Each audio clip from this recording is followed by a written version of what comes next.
أهلا بيكم. أهلا بيكم صبايا بعد الأربعين. النهاردة هنتكلم عن حاجة من المتوفرة عندنا في كل بيت، وتقريبا متوفرة عندنا طول السنة، وسعرها زهيد جدا جدا وفي متناول ميزانية أي أسرة تسمح بوجودها في البيت. هنتكلم عن أكلة جميلة جدا طعمها حلو قوي ولذيذة، وفي نفس الوقت تعتبر من الأطعمة السوبر فود، ومناسبة جدا خصوصا لصبايا بعد الأربعين. هنتكلم عن ايه؟ هنتكلم عن البطاطا. ايوه، البطاطا دي تعتبر من الاطعمه السوبر فود. البطاطا دي مهمه جدا لكل البشر، يعني رجاله ستات، كبير صغير. لكن بالنسبه لصبايا بعد الأربعين وخصوصا في مرحله نقص الاستروجين، فهي مهمه لينا جدا جدا جدا. مش بقت سوبر فود، بقت سوبر سوبر سوبر فود. واجمل ما فيها ان طعمها جميل، وكمان يعني بالنسبه لميزانيه اي بيت، فهي يعني باي بيت بعتقد انه ميزانيته تسمح ان هو يجيب بطاطا، لان سعرها يعني زهيد وفي متناول يد الجميع. البطاطا بوجه عام مفيده في ايه؟ اول حاجه البطاطا بتحسن المزاج، لانها طعمها بيبقى جميل وفيها تريبتوفان، بتعلي التريبتوفان، فهي بتعلي المزاج وبتحسن المود. تاني حاجة البطاطا بتحسن النظر، لان هي مليانة جدا جدا يعني بفيتامين ايه، عبارة عن قنبلة كده. الفيتامين ايه يعني زيها كده تقريبا زي الجزر، مش عاوزة اقول هي اقوى من الجزر. فيها فيتامين ايه وفيها بيتا كاروتين. كمان البطاطا مفيدة جدا للمعدة. ليه؟ لان هي بتحسن الهضم، بتساعد على افراغ المعده من الفضلات بتاعتها بعد الهضم، يعني بيبقى في فضلات فبتساعد على افراغ الجهاز الهضمي من الفضلات. وفي نفس الوقت لو في اي التهاب في المعده، هي بتساعد على علاج اي التهاب. ولو في كمان ارتجاع في المريء، هي بتساعد على علاج ارتجاع المريء. كمان فيها مضادات أكسدة كتيرة جدا جدا، فهي بترفع المناعة الجسم، وبالتالي بتحمينا من كتير جدا من الأمراض. وبالتالي برضو علشان هي فيها مضادات أكسدة وبترفع المناعة، فهي بتساعد برضو على الحماية من خطورة الإصابة بالسرطانات بوجه عام، وطبعا خصوصا للمرحلة ما بعد الأربعين.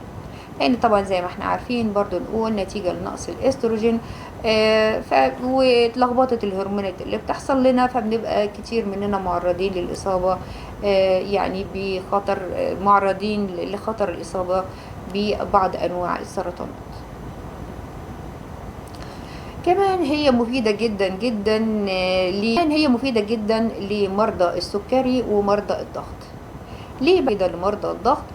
ليه؟ علشان هي بتحتوي على كمية كبيرة جدا من البوتاسيوم وكمان المغنيسيوم. ومفيدة ازاي؟ برضو ناس كتير قوي تستغرب ازاي هي مفيدة للناس اللي عندها سكر مع انها مسكرة. ليه؟ لان هي ما بترفعش مستوى السكر في الدم، بيقولوا يعني بمعنى ان المؤشر الجليسيمي بتاعها منخفض. بس ده طبعا بيعتمد على طريقة الطهي بتاعها. يعني احنا لو شويناها كده عادي زي ما بنعملها في الفرن، للأسف المؤشر الجليسيمي بتاعها يرتفع جدا ويبقى تقريبا 90 فيما فوق.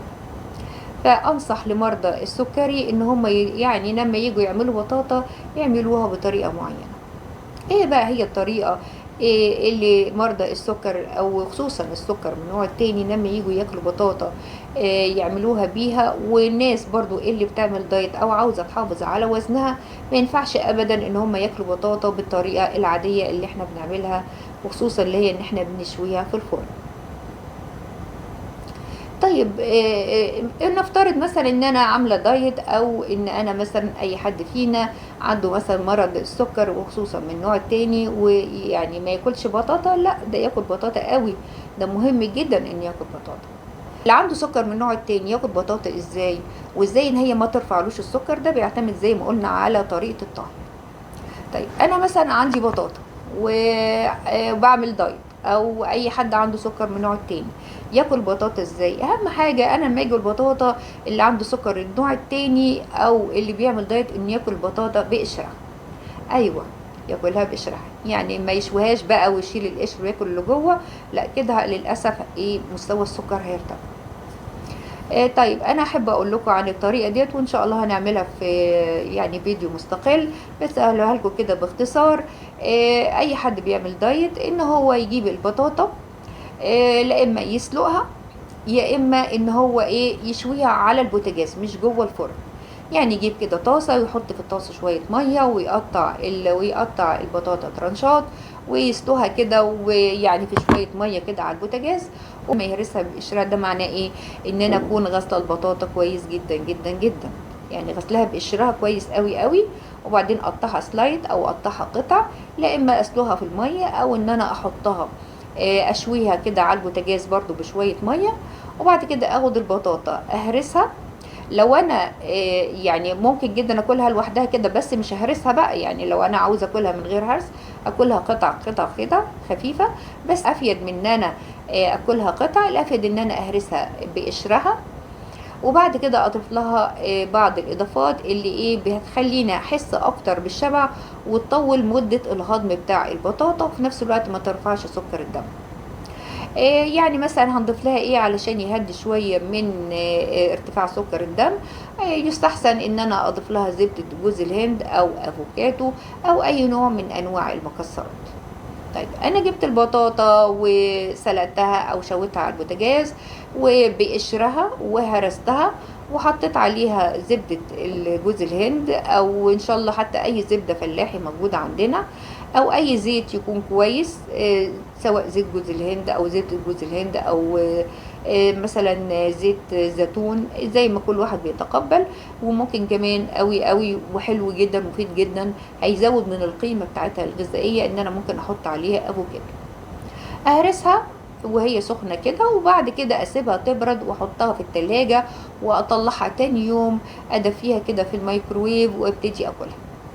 يعني الكلام ده؟ يعني ما ينفعش ابدا ان انا البطاطا كده ان انا بعد ما اسلقها او اشويها على البوتاجاز وهي سخنه كده، ما ينفعش ان انا اكلها كده، ممكن ان هي تعلي لي سكر الدم. لكن لو انا حطيت البطاطا بعد ما سلقتها او شويتها على البوتاجاز مش جوه الفرن، حطيتها في التلاجة، النشويات اللي جواها دي بتتحول لنشويات ما بترفعش سكر الدم. يبقى انا اعمل البطاطا النهارده احطها في التلاجة، اطلعها تاني يوم ادفيها واكلها بعد ما اكون ضفت لها، سواء بعد التبريد او قبل التبريد اضفت لها بعض من زبدة جوز الهند او من الافوكادو، او حتى لو عندي زبدة بلدي يعني حبة صغننين كده. بس بعد كده اكلها بالهنا والشفا، واكون بالطريقة ديت مش هترفع لي سكر الدم ابدا، وبالتالي هتبقى سيف قوي قوي للناس اللي هم عندهم بيعملوا دايت، او للناس اللي عندهم السكر من النوع التاني. مش هتبقى مفيدة بس، دي كمان هتساعد كمان على الدايت، لان هي هتساعد جدا جدا عن الشبع، وفي نفس الوقت فيها هنستفيد بكمية الفوائد الهائلة في البطاطا، زي ما قلنا اللي هي تعتبر من الأطعمة السوبر فود. يا ريت لو عجبتكم الحلقة سبسكرايب ولايك وشير، ويا ريت تقولوا لي آرائكم، ولو في أي معلومة تضيفوا لي أي معلومة في الكومنتات، واشوفكم إن شاء الله الحلقة الجاية.